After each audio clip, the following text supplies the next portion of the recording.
Mae gyda can corlia. High in Oireachtas vote a cyntu go mewn I smó sirena sa tír seo gan jíjans na míana tamach róin.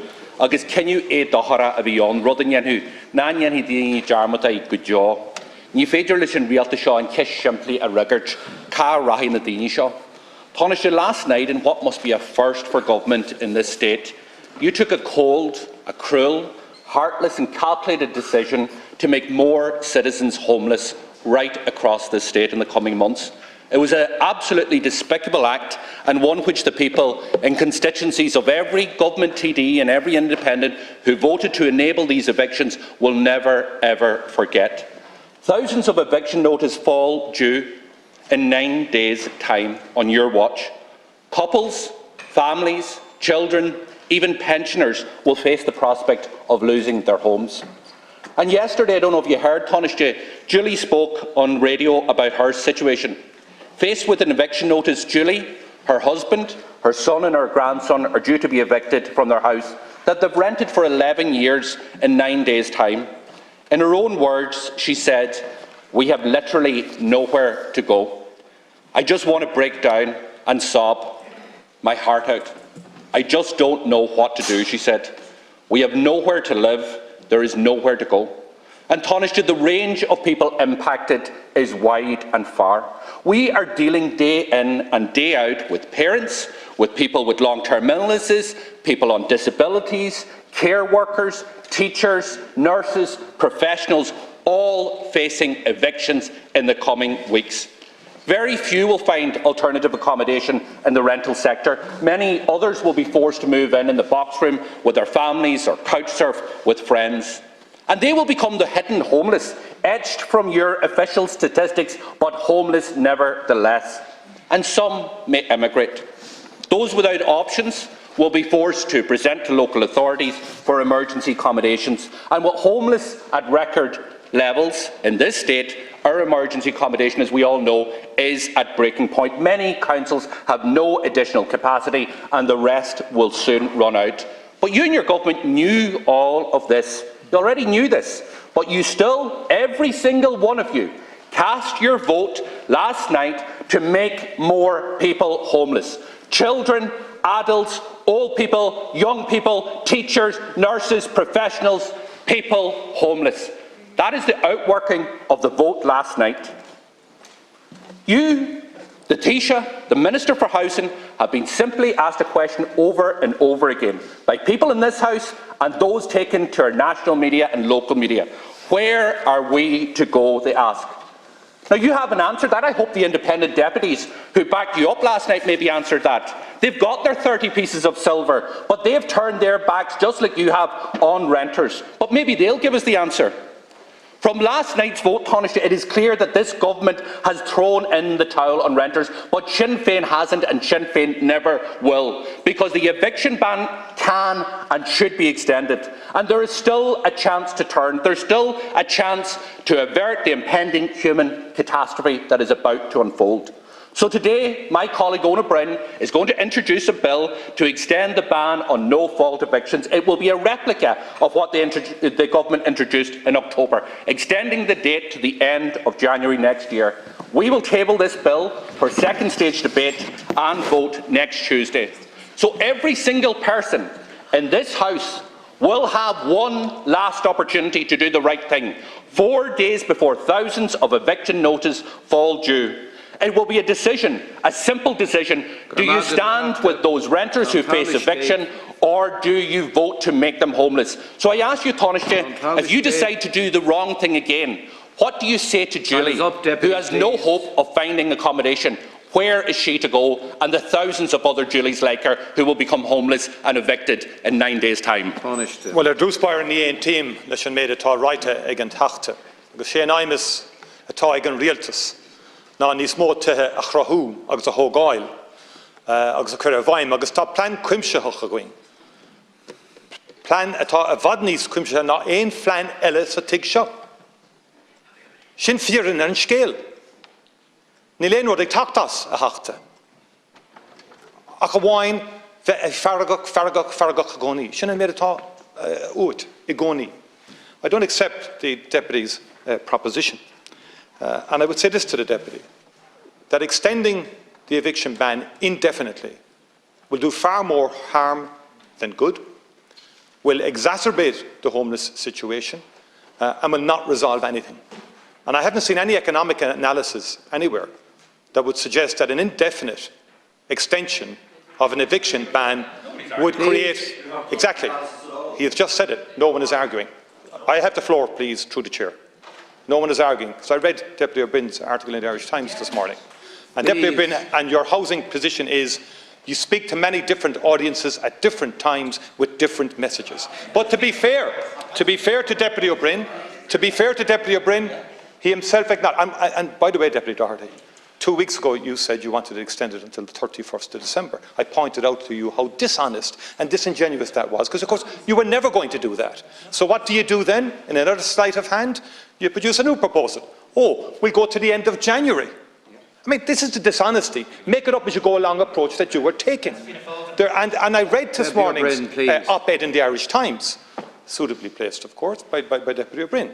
Wants to be the Mr. Reasonable to everybody.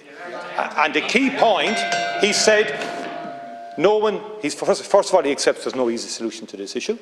Secondly, he says, nor are we arguing that there could be a transformation during the period of the extension, which is precisely what you argued 2 weeks ago about the period of this eviction ban, which was always temporary and to alleviate pressures during the winter time with the energy crisis and so on. And yet you manufactured a premise last week which are now acknowledging today that it cannot be transformed within any period of a short eviction ban. Please, and now, Deputy O'Brien. And I think that is the Deputy point. O'Brien, you're out of order. Because the opposition don't have any ideas around housing. And I've read all your stuff. I've read your material and there is no ideas. But what you do very well, Deputy, you have objected as a party to about 11,600 and odd houses. Now, I just don't get it, Deputy. No, listen, can we please have order?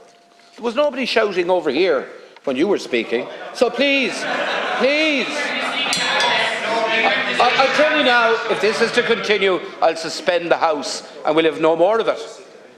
I was just making the point through the chair that Sinn Féin have objected to 11,687 units, and that is the reality. Now, the further point I would make, homeless and housing is a very serious issue in this country. We've acknowledged that, and we have, without question, there's been a fundamental shift in the government's approach to housing, in terms of the level of intervention in the market in respect of social housing, with close to 10,000 delivered last year, a target of 12,000 this year. The affordable home schemes, the first home schemes, and so forth. The fact that we have the highest levels of home completions, planning permissions and first-time buyers since 2008, the highest levels. Latest completion figures showing supply is increasing and that we're going in the right direction. The 30,000 homes completed in 2022. It is about supply, Deputy.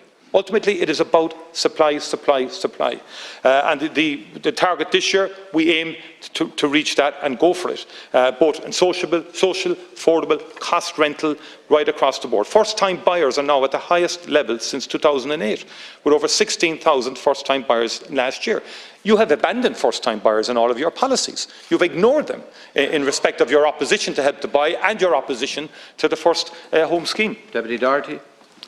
Honestly, you need to get your head out of the clouds. And you really need to look and listen to what's happening on the ground. In your own constituency and right across this state, there are people about to become homeless in 9 days' time. They are from all sectors. All sectors. They are young and old. We've letters of children who were born a couple of weeks ago from mothers who have nowhere to go on the 1st of April. Now, you can stand up there and imitate Ona Bryn all you want, but on the ground, that is what's happening. And you voted for this. You voted for that mother and her newborn child to become homeless in a couple of days' time. And every single one of you did the same. Now, you say there's no solutions, or we have no solutions. We'll give you a very simple solution to start off with. What about this? Next Tuesday, when we propose legislation to stop that mother and her child, and many thousands like her, being evicted from the 1st of April, you vote for it.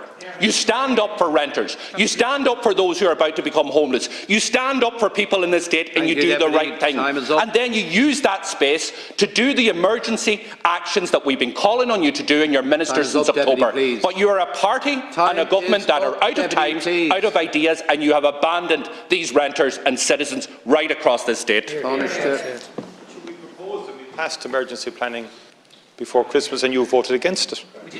And then in today's, then you go in today and you argue for it. That's a fact. You voted against almost all of our and objected our proposals. And if I could say to the Deputy that we are implementing measures to deal with the issue of homeless, and in terms of the in situ scheme, in terms of the the leasing, and in terms of cost rental measures.